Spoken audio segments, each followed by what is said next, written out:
नमस्कार। आज हम भूगोल के कुछ बहुत ही जरूरी तथ्यों पर बात करेंगे। ये आपकी परीक्षा की तैयारी में यकीनन बहुत मदद करने वाले हैं।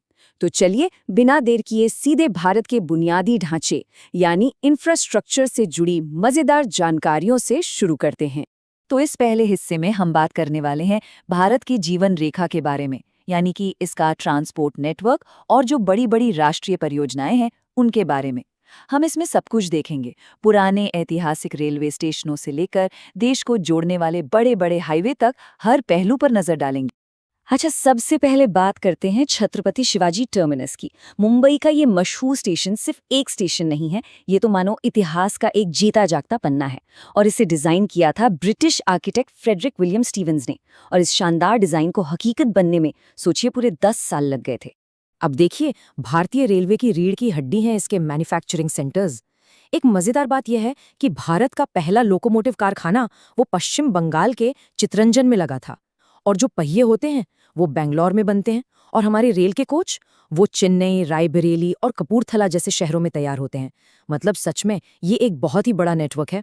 देखिए, भूगोल को ठीक से समझने के लिए ना अपने पड़ोसी देशों के इंफ्रास्ट्रक्चर को जानना भी बहुत जरूरी हो जाता है।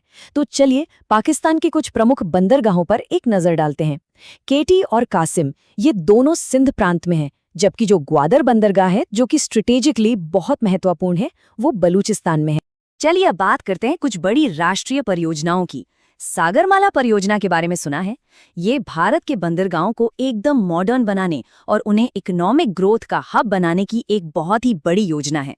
और हाँ, यहाँ कुछ मजेदार फैक्ट्स भी हैं। हमारा जो सबसे छोटा नेशनल हाईवे है NH548 वो सिर्फ 5 किलोमीटर का है, और सबसे लंबा वो है NH27 जो पूर्व से पश्चिम तक पूरे देश को नापता है। रेलवे की बात तो चल ही रही है, तो एक और कमाल की बात बताता हूँ।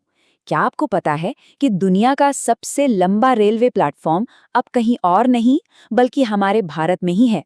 जी हाँ, बिल्कुल सही सुना। ये कर्नाटक के श्री सिद्धारूढ़ स्वामीजी हुबल्ली स्टेशन पर है। और इसकी लंबाई जानते हैं कितनी है? पूरे 1507 मीटर, मतलब लगभग 1.5 किलोमीटर। जरा सोचकर देखिए, इस प्लेटफॉर्म पर एक छोर से दूसरे छोर तक चलना कैसा होगा। तो फिर दूसरे नंबर पे कौन है? वो है गोरखपुर रेलवे स्टेशन। 1366.33 मीटर की लंबाई के साथ ये भी कुछ ज्यादा पीछे नहीं है। IRCTC, हम में से ज्यादातर लोग इसे सिर्फ टिकट बुक करने वाली वेबसाइट समझते हैं, है ना? लेकिन असल में ये संगठन उससे कहीं ज्यादा काम करता है। ट्रेनों में खाने पीने की व्यवस्था से लेकर पूरे भारत में घूमने के लिए टूरिज्म पैकेज तक सब कुछ यही तो संभालता है। अब जरा मेट्रो की बात करें। भारत की सबसे पहली मेट्रो ट्रेन जानते हैं कब और कहाँ चली थी? 1984 में कोलकाता की सड़कों के नीचे।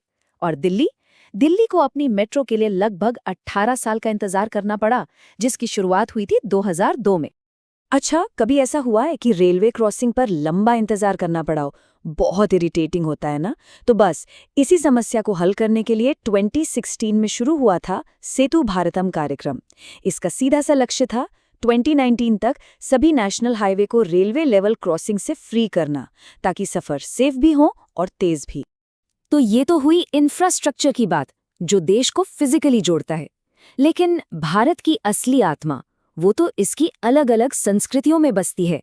तो चलिए अब इसी आत्मा को थोड़ा और करीब से जानते हैं और भारत के प्रमुख जनजातीय समुदायों के बारे में बात करते हैं, एक एक राज्य करके। लेकिन आगे बढ़ने से पहले एक सवाल, जनजाति या ट्राइब का असल में मतलब क्या होता है? देखिए, आसान शब्दों में कहें तो ये एक ऐसा समुदाय है जो एक खास ज्योग्राफिकल एरिया में रहता है, जिसकी अपनी एक बिल्कुल अलग यूनिक संस्कृति होती है, अपने रीति रिवाज होते हैं और अक्सर अपनी एक अलग भाषा भी होती है। तो हमारी ये यात्रा शुरू होती है भारत के खूबसूरत उत्तर पूर्व से। ये पूरा इलाका आप देखिए, अरुणाचल की अपतानी, नागालैंड की नागा और मणिपुर की कुकी जैसी कितनी ही जनजातियों का घर है, और हर एक की अपनी एक अलग ही पहचान है।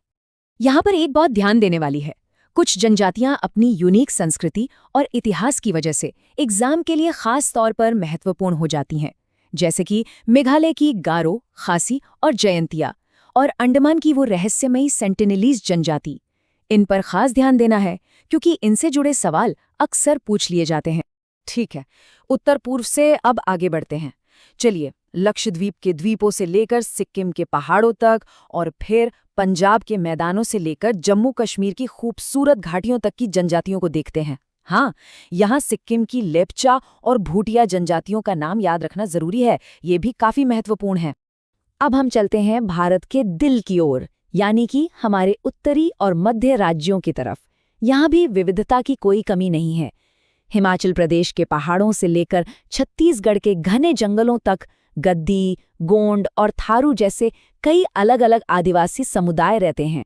एक और राज्य जिस पर हमें खास ध्यान देना है वो है झारखंड। यहाँ की संथाल और मुंडा जैसी जनजातियों ने भारत के इतिहास में और खासकर हमारी आज़ादी की लड़ाई में बहुत ही महत्वपूर्ण भूमिका निभाई है। उनका योगदान और उनकी संस्कृति, ये दोनों ही हमारे लिए जानना बहुत ज़रूरी है। अच्छा, जब हम पश्चिम और दक्षिण की तरफ चलते हैं ना, तो एक दिलचस्प चीज देखने को मिलती है। कुछ जनजातियां ऐसी हैं जो कई राज्यों में फैली हुई हैं, जैसे कि भील समुदाय को ही ले लीजिए। ये गुजरात में भी मिलते हैं और राजस्थान में भी। इससे उनके ऐतिहासिक फैलाव का अंदाजा लगता है। तो हमारी ये लिस्ट लगभग पूरी होने वाली है। इसमें एक जिक्र तमिलनाडु की अनोखी टोडा जनजाति का भी है, जो नीलगिरी की खूबसूरत पहाड़ियों में रहती है। और इसके साथ ही बिहार, गोवा और ओडिशा की जनजातियां, ये सब मिलकर भारत की उस अविश्वसनीय डाइवर्सिटी की तस्वीर बनाते हैं जिसके लिए हम जाने जाते हैं।